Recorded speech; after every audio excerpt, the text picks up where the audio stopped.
Back with episode 2 of this Germany campaign, 1930. At the end of the last episode, most of the last episode, we designed our battleship. We're about to design our heavy cruiser. There is one thing that I did not pay enough attention to, and I'll go over that now. Now we balanced the ship fore and aft for weight offset. And that's basically how the weight is distributed with the ship simply floating in calm water. Its inherent stability. However, and you can zero that out, and should. The weight distribution, though, if you've got a lot of weight out toward the ends or toward the bow and stern, that affects your pitch and roll, which is how much the ship is going to move in seas. I did mention the roll, and our roll is very good. 3.3 with the way that these 5 inchers have been set back from the deck edge. However, because I had shaved a little bit off of what we could have done for the initial displacement, and because these deck houses, these towers, are really long, forcing turret placement out toward the bow and stern, the pitch on this battleship is not very good. 28.8. That's a pretty big number. With more compact towers, with lighter turrets, we could shave that down. It would be very difficult to get below 20, but we're up almost 30. So this battleship is going to pitch forward and aft and seize a lot. I took a look at going down to 14-inch guns. And even though that helped the pitch and saved some weight that we could have put some more armor on, the accuracy difference between the 14 and 15-inch guns was fairly significant, given guns of the same quality level. So even though we've got a bigger accuracy, I could have lowered the accuracy penalty by going 14-inch. I'm lowering the base number that penalty applies to in the first place as well. So it looked like a wash, and I did not want to give up the damage and the range of the 15-inchers. Hopefully, this pretty poor pitch will be balanced out by we're unusually good and stable side by side in roll. So very low penalties for that. So I'm hoping this all balances out to something kind of an acceptable minimum, or medium, an acceptable medium. We'll see how that works out. So we'll try to bang through the design of our heavy cruiser a little bit faster than on the battleship. I've got the option of the large cruiser, which as far as I can tell is really kind of a mini battle cruiser. It's certainly a very large heavy cruiser. And it's no doubt, a 30,000 ton ship. That's going to be pretty expensive too. I don't see a need for that. I don't see a need for a battle cruiser, right? These are also going to be very expensive big ships that aren't going to do that much for us that our battleship is not doing. Notice we've also got tech available. We know how to build much bigger ships than that. Super battleships up to over 100,000 tons. If our shipyards were big enough to build them, well, we couldn't afford more than like 2 at most for the whole campaign. And we, I don't want to spend, we can't spend the money to upgrade the shipyards. It would take literally years and years and years and a lot of expense to make our shipyards big enough to build these larger hulls. And we didn't even use the max tonnage we had here either. So we're just going to stick with the modern battleship one.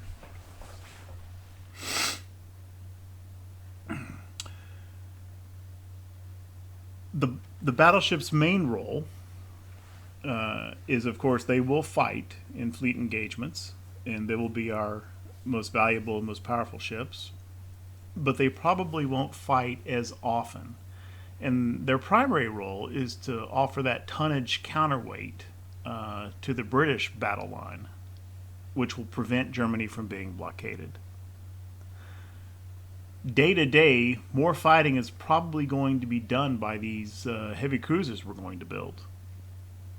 The loss of one of these few inexpensive battleships is not just a naval disaster, that's a national disaster, right? So even trying to economize a little bit, by and large, was willing to spend a ton of money on those. These heavy cruisers, they're smaller, and obviously they're valuable too, but they're not quite the protect at almost all costs that the battleships are. More fighting, we may lose some of these from time to time. Hopefully not. But I want to be a little bit more cost effective on these, and it's not just about the quality of each individual ship. But I'd rather have, hypothetically, we'll see what the budget lets us. I'd rather have like 8 or 10 okay ships than 5 or 6 really good ones. So, kind of like I did before, could build them up to 20,000 ton. We're going to make 18,000 ton heavy cruisers. And I'm going to be a little bit more willing to sacrifice a few things. I do need them fast. We're not going to have light cruisers. We're not going to have destroyers. And occasionally, these things may run into battleships or battle cruisers without our own battleships around to counteract. So they may need to not just chase fast ships, run away from fast ships too, once in a while. We're going to go with about 35 knots. See if we can make that work. Just like the battleships, this is our only other type of ship, and they've got to contribute toward the balance of power and tonnage in the blockade. I want some range on these things, but right off the bat, I know I'm not going to be able to maintain maximum. We're going to go with mini bulkheads. If I really have to, I would consider going to standard, but that's kind of a last resort. Crew costs money. I would have liked to have the standard on the battleship, but for these heavy cruisers, I'm going to tolerate cramped.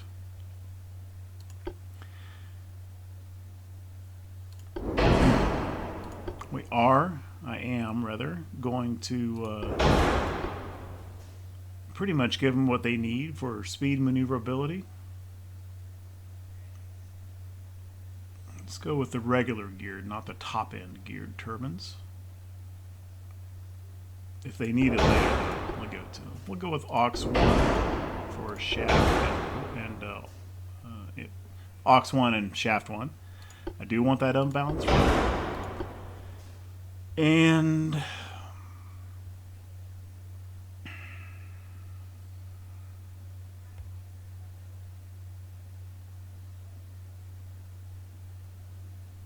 let's go with the electro-hydraulic steering. Not as good as the full electric, but a little bit better than safer than the lower end electric. We are going to go with top armor. And we're just going to go anti-torp 1.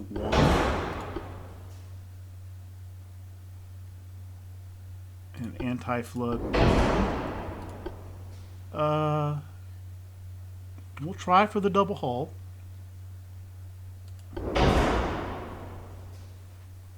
That is something that will be under consideration for weight savings if needed. Bulkheads 1 did anti-flood, and we'll go just the low end setup.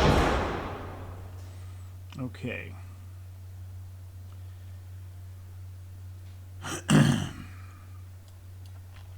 Now these deck houses I'm going to come back to armor a little bit later.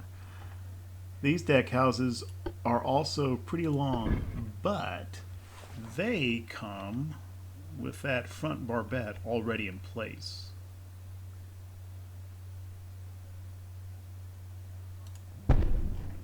That's pretty big.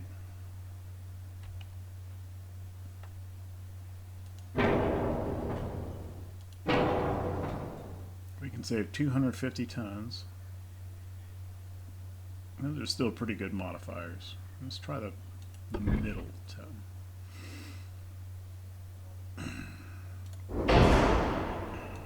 In the middle aft tower. Okay.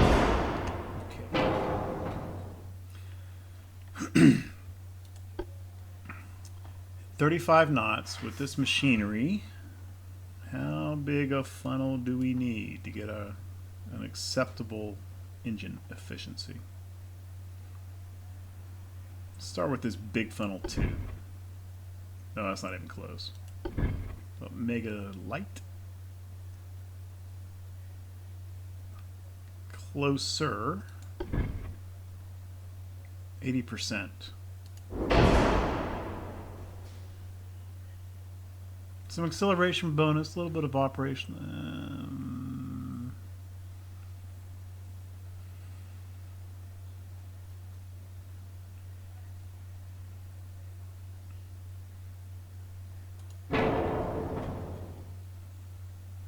A lot of people like to get 100%. A lot of people, others will tolerate in the like high 90s a little bit. I'm going to tolerate 80%. That's if I go up another increment, that's another 60 tons. That's quite a few secondaries, probably. All right, we don't need barbettes. The deck houses kind of furnish our barbettes for us. Guns. We've got a Mark V 9-inch, a Mark IV 10, and a Mark IV 11. The 11 is just going to be too big. We're kind of deciding between the 9 and the 10 here. There's over 100 tons. Well, that's the triple. We'll have to look and see once we get into the menu.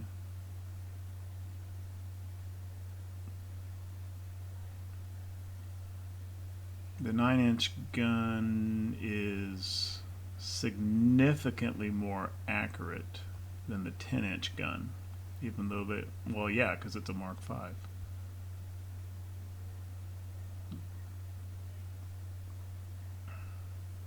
But of course, it's got less damage. I think I'm happy with a 9-inch gun here.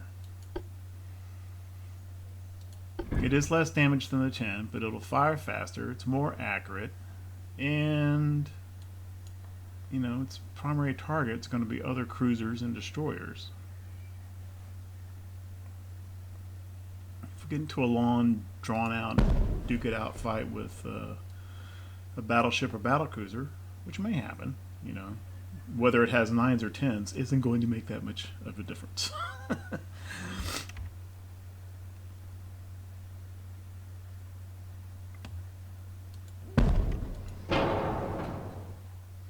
At 35 knots, I am confident that this ship will probably be able to outrun any... Uh-oh. Am I not going to be able to perch this 9-inch on top of this barbette? No. Okay. We may have to go for the big secondary tower for that reason.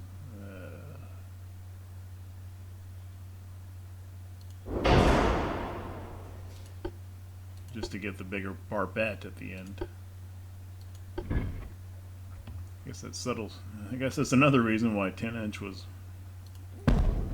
not even really a consideration. I can't fit that. Alright. Everything's got to scooch forward a hair.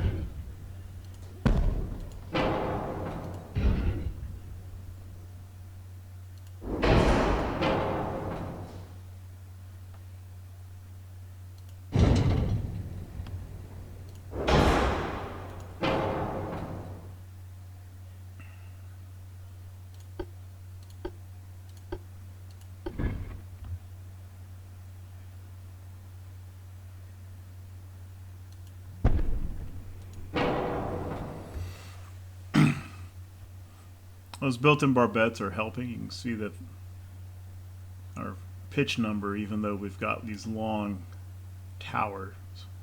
Our pitch number isn't as bad as it was on that battleship. At least not yet. Barbettes. We'll build in a little bit of barbette armor.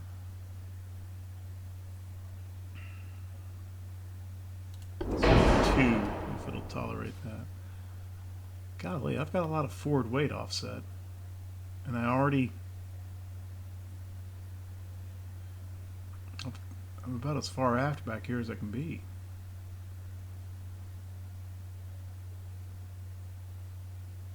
And it's about to get worse when I add in the rangefinder, which is going to be coincidence. Cruisers need to dodge torps as much. I'm not going to skimp on the sun.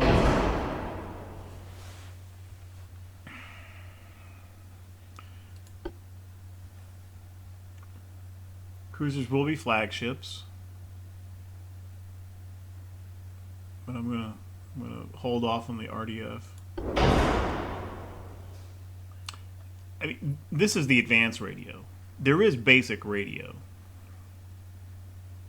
There is some flagship radius even without this, if you just leave it blank.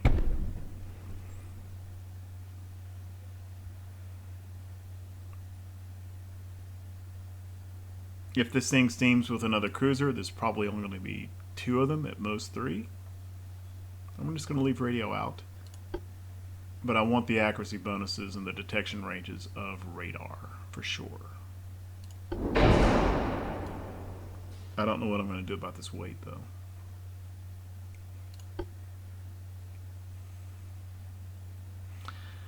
The 9 inches already fired pretty fast. I don't think I'm going to spend the tonnage and cost for full auto. I think we'll go with semi-auto here.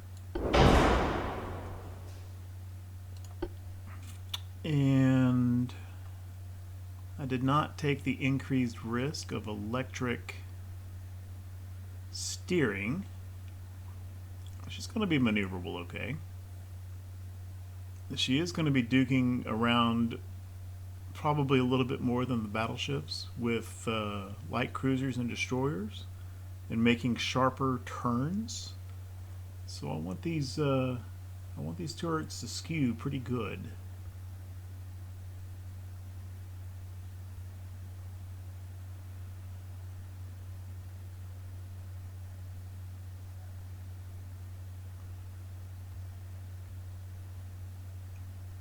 The best reverse comes from electro-hydraulic, and they're a little bit safer than electrical. But they weigh more. I want to do this one. Electro-hydraulic.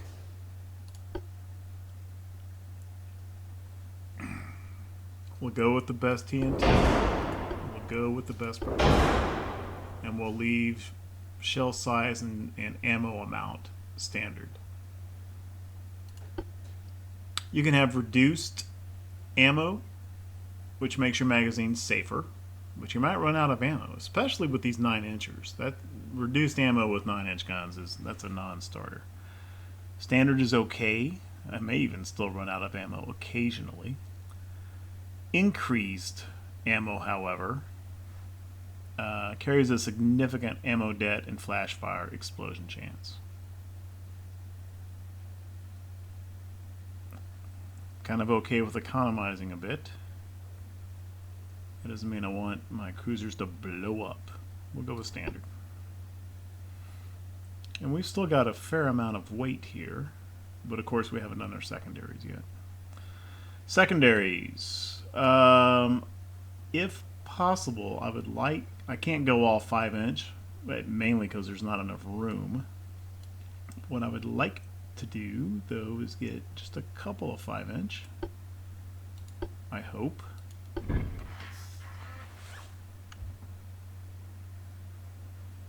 Maybe. Right around here. These little cutouts. That's probably what I can do. I could put another one here, but I've already got a pretty significant forward weight problem that I don't know how I'm going to solve.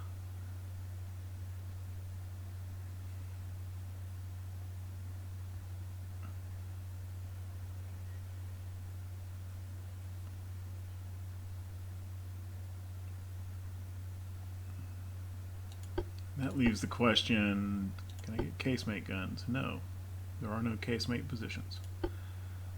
How big a gun can I put up here on these little deck spots on the towers? Can I do a 4? Nope. How about a 3? No, you gotta back all the way out in this menu. I can do some 3s. You could probably do even more, 2s would be a little bit easier, but that's also, 3's about as low as I can go, and even that's really only good against destroyers. And merchants, which these things will be shooting at a lot.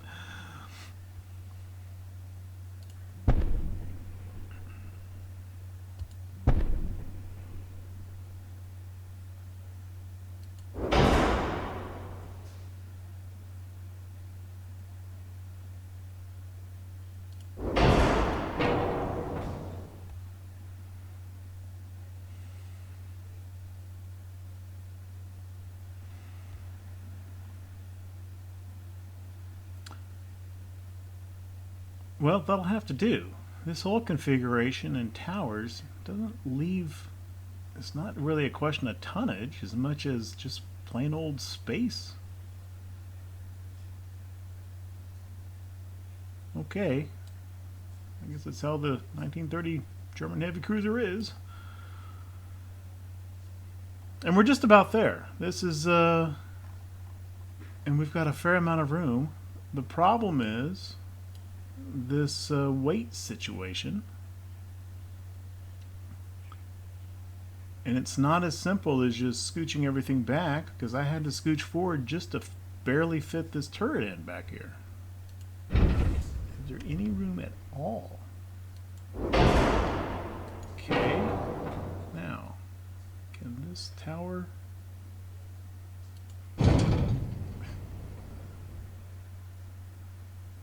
How far back can I put this tower? That 5-inch gun doesn't like that position, but I can move that. What does that do to the firing arc? Not great, but it's going to have to do.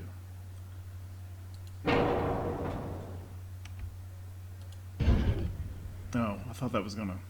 I did control click. I thought that was going to copy the... It doesn't, it just moves it.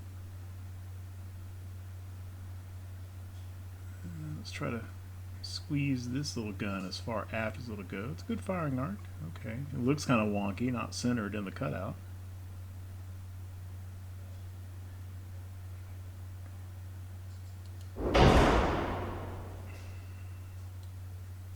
Okay, let's just get this one out of the way for a moment. Let's ease back this forward tower. That's as good as we can do.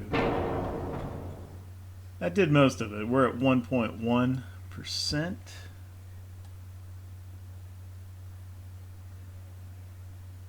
We've got to put that 5-inch back on. Secondary.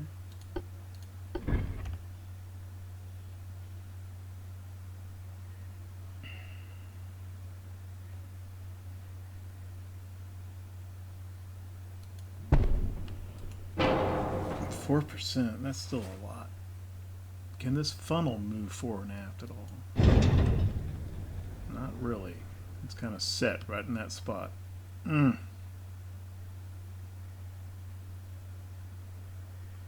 Well, it doesn't even... Yeah, I can't even just nudge it.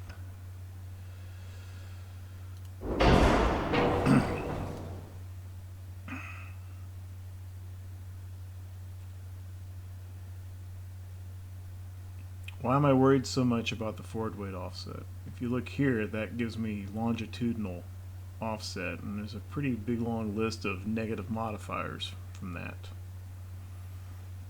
They're not enormous, but I've already got quite a bit of modifiers from my long pitch. It's not quite as bad as a battleship, but it's a factor.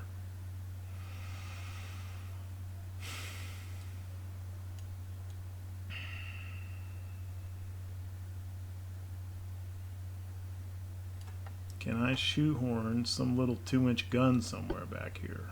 Just really for weight more than doing, you know, needing the firepower.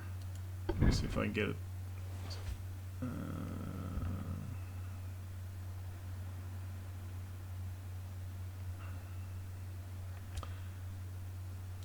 Not really.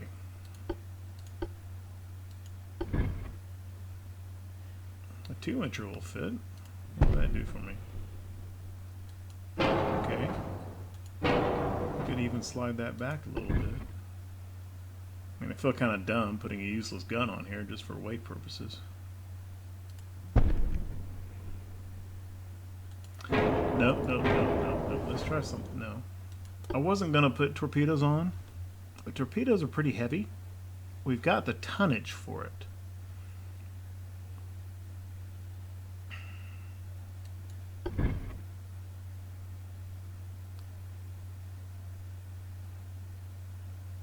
It's not intended as a primary weapon, but having a torpedo available, like after a long fight,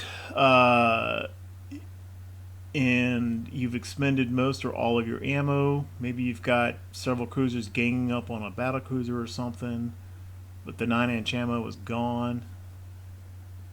The enemy ship is just barely hanging on, can't maneuver very well, but you just don't have the ammo left to finish it off. This torpedo might come in handy. Doesn't happen that often, but it happens often enough.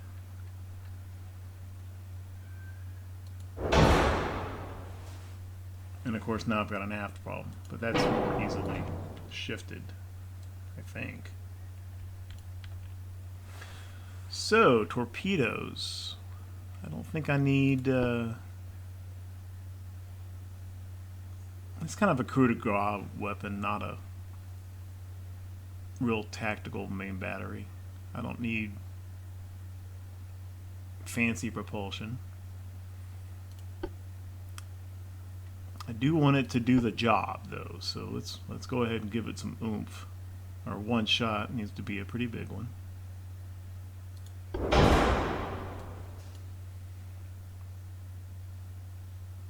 Might need to fire twice. We'll keep standard ammo, not reduced.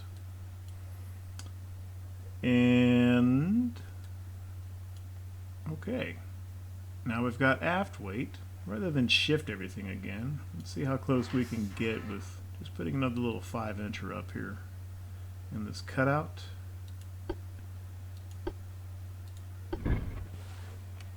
Right in here.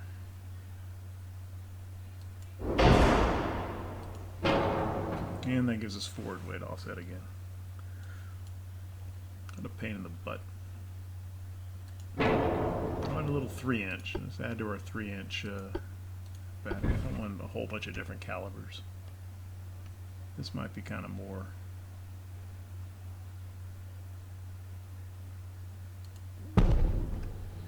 There we go, 0.3%. Now let's just scooch this turret forward a little bit. Balanced out. Alright, 0 weight offset. Decent roll. We're at about 20 pitch. I'd like it to be below 20, but it's a heck of a lot better than that BB is. We've got some secondaries. We got a little end of battle torpedo capability if we need it. I don't think I've missed any components. Can we do a standard crew? We've got room for that. Let's go ahead and do that.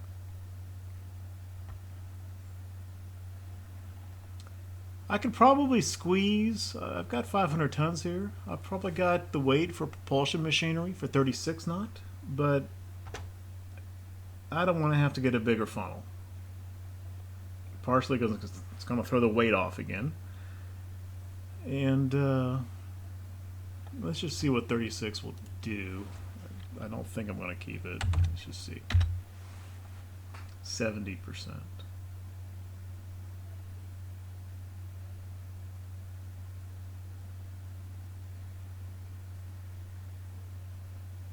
Nah, 35 will do.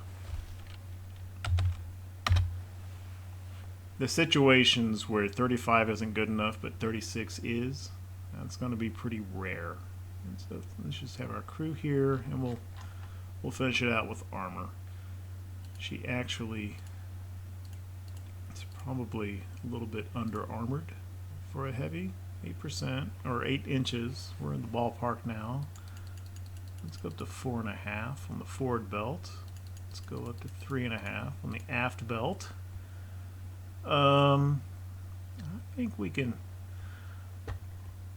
If we're fighting against a 9-inch armed heavy cruiser, which is probably a very typical caliber, let's just see. And right around 5 kilometers, maybe 6 kilometers, will be a fairly typical engagement range when a lot of hits start happening. We'll just use the 7500. 70 or 7% accuracy, and can penetrate 17 inches of belt armor, 1.6 inches of deck armor. Now, we've got the high quality armor, right? Quality is over 100%. So the effect, this is 8 inches thick, but its effective thickness at plus 108% is a little over 16 inches. And then similar for the deck and so on. That's what these high quality armors give you. It's lighter, it's thinner, but it's stronger. These numbers are just based on kind of a baseline standard. So, 7,500 meters, we want to be able to repel that. So we need about 8.5 of this Group 4 armor, and about 3.2 to 3.5 on the deck. No, I had that backwards. Actually, about an inch on the deck theoretically is good. But the plunging fire will come from longer range, maybe 10 to 12,000 meters.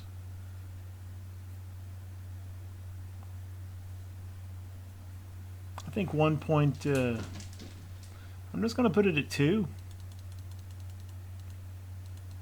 I may later regret that.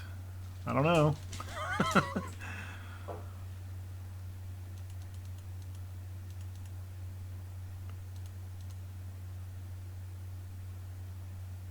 That frees up some tons, huh?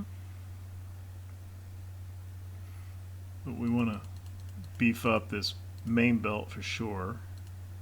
We've got room to go up to, let's go 9.5. Let's go 5.5 on the forward belt.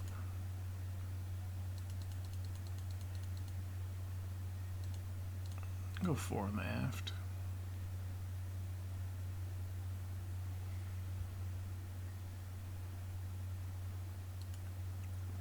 Yeah. Let's go back up a little bit. I'm getting a little nervous about that. Okay. I think an inch in superstructure is pretty good for a cruiser. We've got our conning tower actually lower than our belt.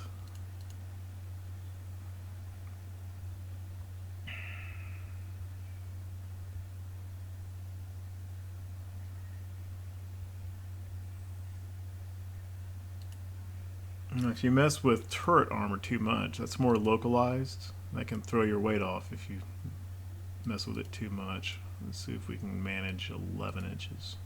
Okay.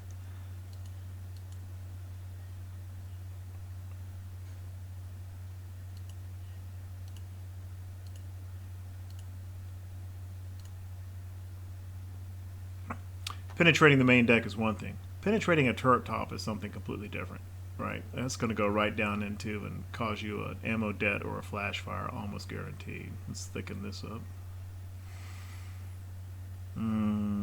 The secondaries are already as highly armored as they can go. We can add a little bit of conning tower. Can I get... wait. Can I get the max bulkhead?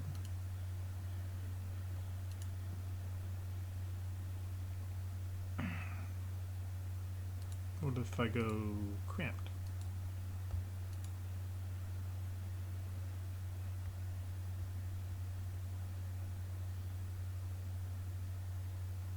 Do I want crew resiliency or do I want maximum bulkheads for flooding protection?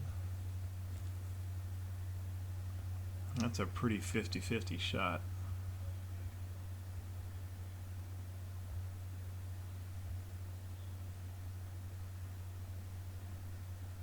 What does that do to cost?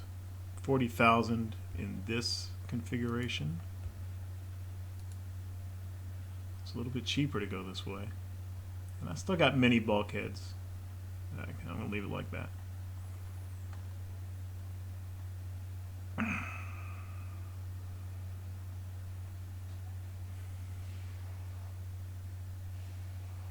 What happens if I go auto?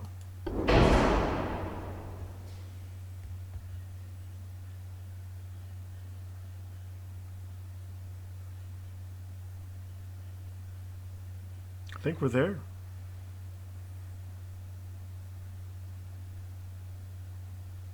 I'm almost tempted to go increased ammo with how fast those 9-inchers are going to burn out shells.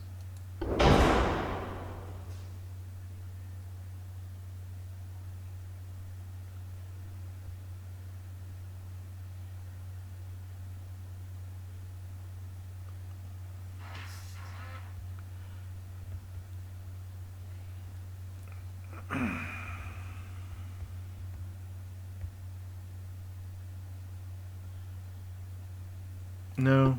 I'm tempted to try it, but I'm not going to.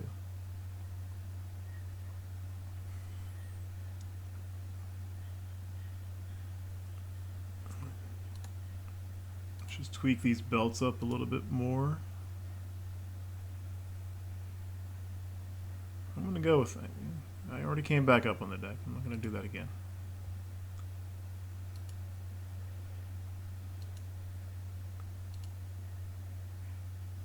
Yeah, finally made the turret weight go offset. Back down. Okay. I got it.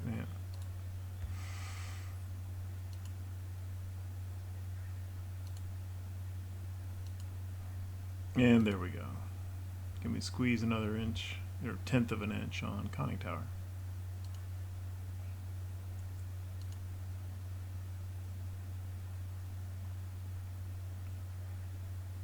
No. Alright. There's our cruiser. Okay.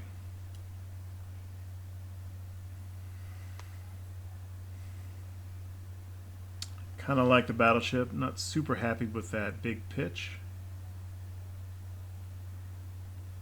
But I think that's just kind of the way it is with these German hulls in this particular era. Their 1910 era, you know, the Dreadnought era hulls, they've got nice compact towers. You can get really low pitch and roll on those German ships. Not these. Okay. We are done with ship design. 2 full episodes in. And rather long ones at that, I know.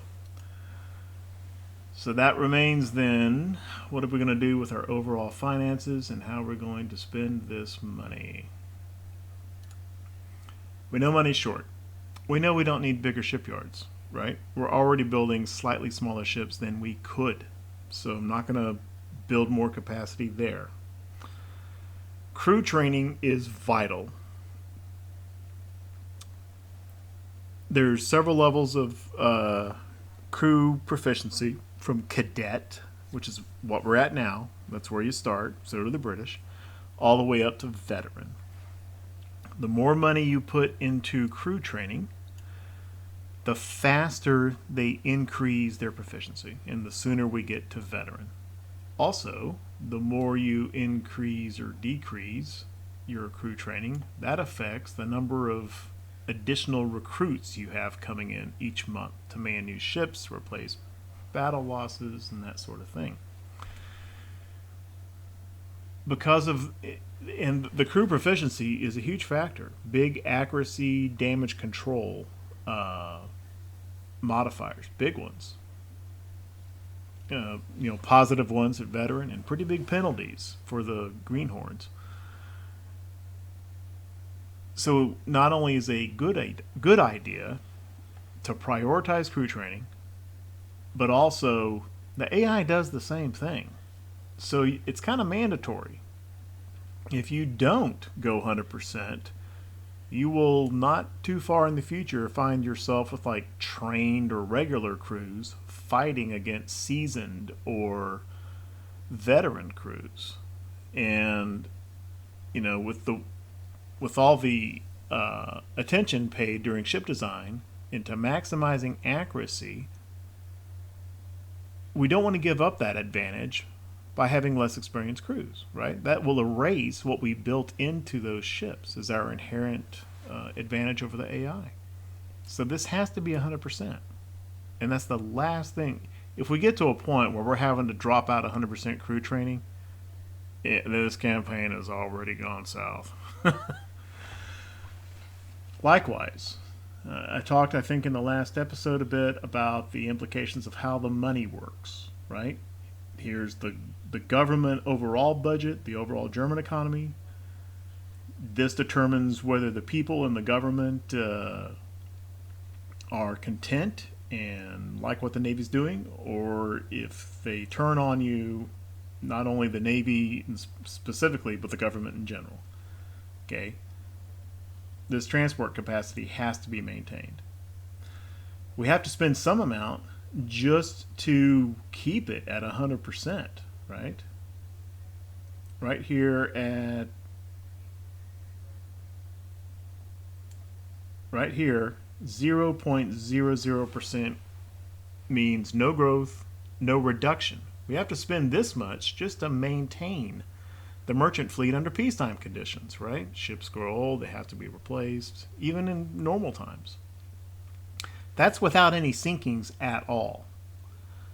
So we have to build at a rate that will overcome the rate at which our ships are getting sunk in the North Sea. Later, depending on how things go, we may be able to tweak this down a little bit, maybe. But for now, coming out of the gate for the first year of the war, this has got to be 100%. It just has to. That comes to tech. And I haven't talked a lot about tech research. Let me just kind of explain how that works. Unlike a lot of games, you don't have a whole lot of control over what gets researched. You have all these categories, right? And so you've got labs, or kind of abstract, conceptually, you've got all these shops and labs and research facilities all over Germany. You got your whole construction guys, right? And they got a whole bunch of projects. So you kind of know what is in each tree, but like right here, they don't know what their next breakthrough is going to be. They're working on multiple crap. It could be, like back here. At some point, they were kind of working on tower cranes. They were working on welding, arc welding, advanced weight control. They're kind of working everything all at once. But they don't know where the next big breakthrough is. Oh, here, we can field this now. So they're trundling along all those projects, and some experiments don't work. They don't know what their next breakthrough is. It's going to be a long time till they get to one, and you don't even know. Okay, hull strengthening. We do know that they're getting very, very close to large battleship hulls, which will unlock some even bigger hulls than the ones we saw before. That's not going to do us a lot of good, though. We've already got about as big a battleship as we can afford. So this doesn't help us. And we can't choose to switch it into something else. What's another one I wanted to look at? Rangefinders. Okay. We know that they've come far enough along that they're pretty confident that their next breakthrough is going to come in improved radar rangefinder. And basically, that's basically, we got the first generation radar. This is going to unlock radar 2. That's what this is. And that would be good to have. But even if we were at 100% budget, and they're far enough along where they know what their next breakthrough is, well, where was that? That is still 27 months away at full budget. Okay, and that's over 2 years. Once we get there, then you got to design a ship. Okay? And then the battleship, that's going to take almost 2 years to build. This is a capability that's 4 years away. We're going to want to win this war a lot faster than that.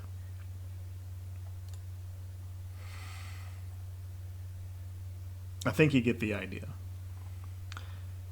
Over this big single longer campaign I talked about that lasts decades and decades, and there's a lot of peacetime alternating with wartime, and some of those wars will be shorter or longer. Okay, this all is very necessary, right? You're starting in the 19th century, and you eventually wind up at, late World War II super battleships like Yamato and the Iowa class. So this has all got to be going all the time, even during wartime. In these short campaigns that we have in the game right now, it's just not worth the time. It's not worth the investment, because you're not going to get a whole lot of these researched and then designed and then built into a ship and then actually put into battle where that tech edge makes the difference, right? For that reason, I am putting tech to 0. We are going to win this war with our starting tech or not.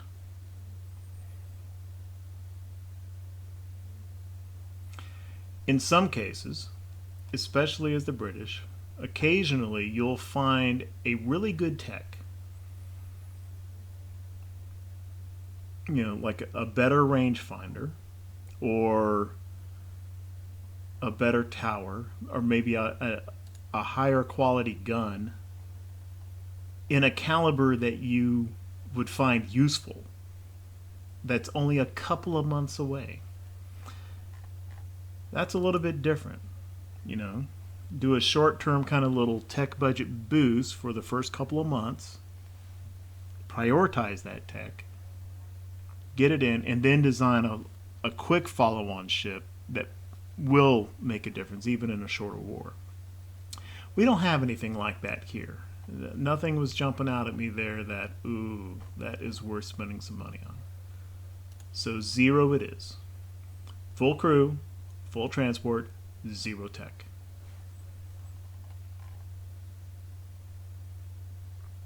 So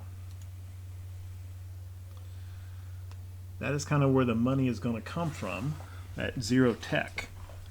That will give us an equalizing economic advantage, or not so much advantage, but will equalize our economic disadvantage relative to the British. Because the AI, I don't know if it fully maxes out the tech slider, but it does put money into tech. We will see the British Empire reports, intel reports down here in the lower left, that they've discovered this, they've discovered that, they've made a new design. However, it's pretty rare to see them finish any ships of those newer designs with discovered techs. They will lay down some probably, but actually finish them, maybe a few. and then actually get those ships into a lot of battles? No, I don't think so. Okay. So, these battleships cost 93 mil, and the heavy cruisers, and just round it off, 40 mil. Want to save, we don't want to start with zero funds, so we want to preserve, I'm going to say about 50 mil. Let's say we got a little over 700,000 to spend. He's got 7 capital ships. I can't build 7 battleships. Well, I can, but there will be no cruisers and no reserve funds left over.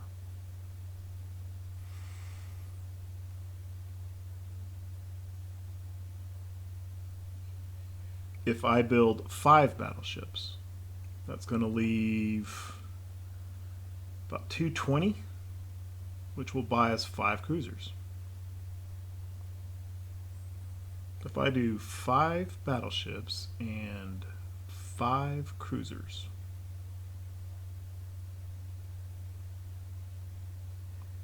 it's going to be a little under 700,000. I think that's the best balance. 5 battleships against 7 combined battleships and battle cruisers. It should be enough of a tonnage disparity to prevent Britain from blockading us. And then we'll have 5 cruisers that can kind of deal with his cruisers and destroyers. Now that's an overwhelming disparity, right? He's got 25 cruisers of the 2 types and 17 DDs on top of that. But our guys aren't going to get mobbed at that ratio, right? Once we get going here, each month is a turn. Each month there will be 1 or 2, sometimes 0 battles which actually occur somewhere out here. Most in the North Sea. There will be some in the Baltic, some in the English Channel. 1 or 2 battles. And they won't be exactly equal, but they're going to be kind of in the rough ballpark. It's not going to put, the tonnage will be somewhat in the same ballpark on each side. It's not going to put you in just a hopelessly losing situation like 1 cruiser against 6 or something like that. The campaign just doesn't work like that. 5 heavy cruisers ought to be enough to kind of keep things rolling.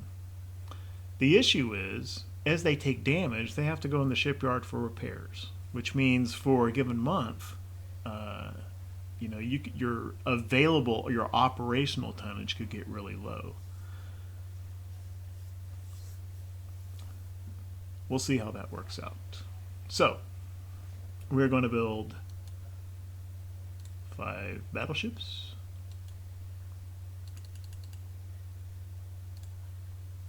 And 5 cruisers. I hope I got the math right on how many I can afford.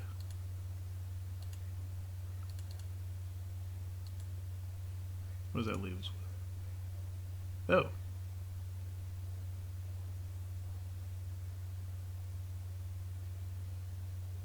Can't afford another BB, but I think I can afford another $40 million cruiser. Let's do that.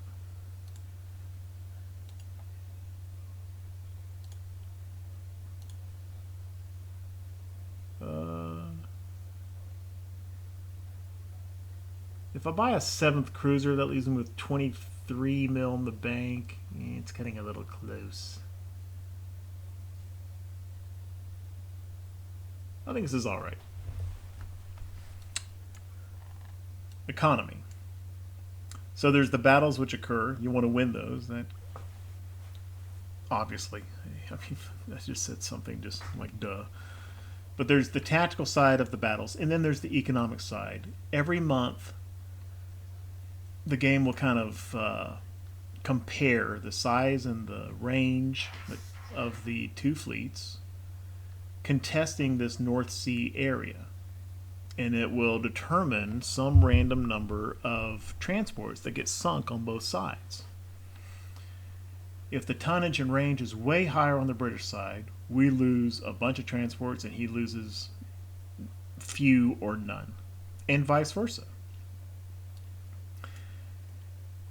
And the way the campaign is implemented right now, this is all done in the North Sea. I have never seen an X transport sunk in Baltic Sea or Irish Sea or English Channel.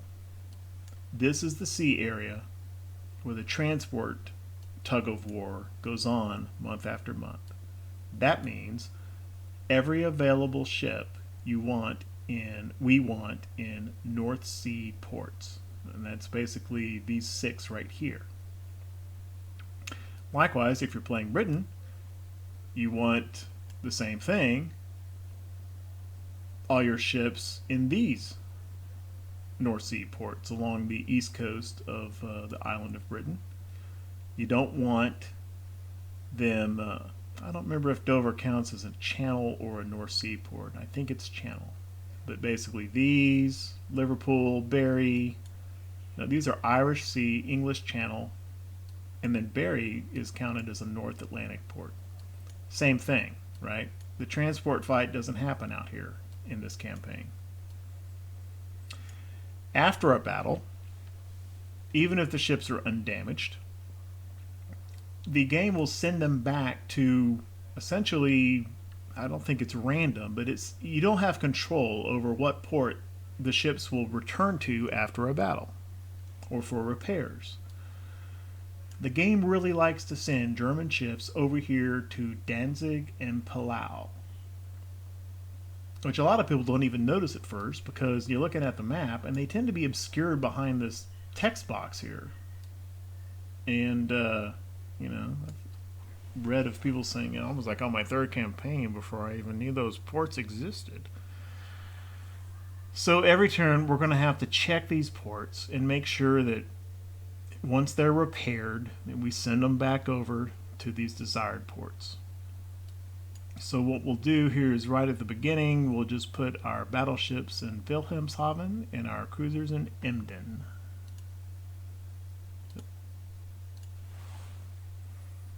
They won't stay there. We're going to have to keep shepherding them back over.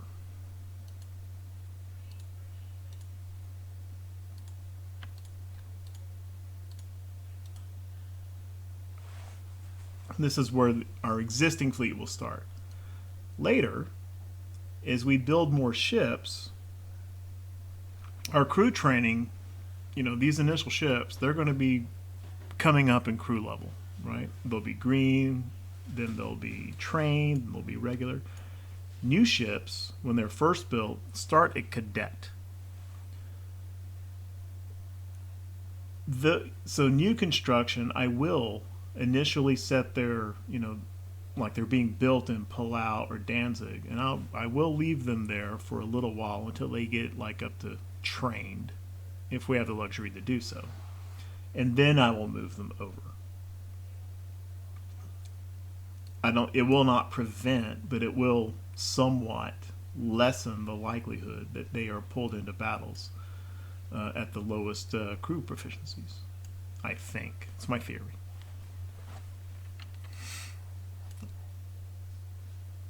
Our ships are set. We've got our financial strategy in place, and I think it's time to actually start the campaign. All right, no battles in the first turn. We've got some decent money in the bank here, and we've got a surplus every month of 27 million coming in. That's largely because we're not spending money on tech. Eventually, a lot of this is going to get tied up in ship repairs. While we can, let's put some of this money into building 1 more battleship and 2 more heavy cruisers.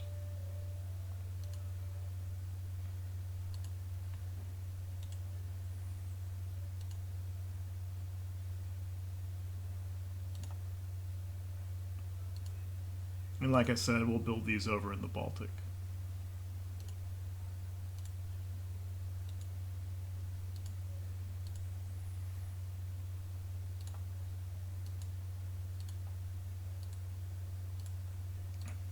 But it's going to be 2 years before Hessen finishes building.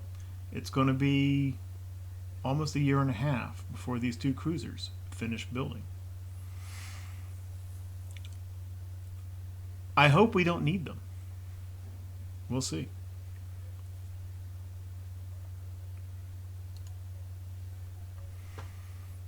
No battles occurred yet. Let's go to February. So far, so good. No transports were lost last month, and the first transport sunk in this war is British. That's good for us. And they did not impose an immediate blockade. So we got just enough tonnage here that they're not blockading us. Blockade is determined by power projection. Power projection is a combination of tonnage and range. So because our battleships are roughly matched, he doesn't have very many battle cruisers, and we've got fewer but a comparable number of heavy cruisers. We're kind of okay on tonnage, obviously lower, but it's not drastic. And I built pretty good range into both the battleships and the cruisers. So if a lot of his ship types don't have, if they have lower range, that's kind of how we're keeping them from blockading us, even though our fleet is much, much smaller. Because we're active enough out here in the North Sea to kind of prevent them from really locking that in. Once that power projection number gets to roughly double the opponent's, that's when a blockade gets imposed. So his power projection, even though he's got almost 5 times as many ships, is less than twice as much as ours. That's a good status quo that we want to maintain. There is one battle that's about to happen, and it is actually out here in the North Atlantic. And it is 3 of our heavy cruisers against 3 of the Kings. And we will get our first look at how the British have designed their ships in a straight up even odds fight. And that will probably have to wait for the next episode.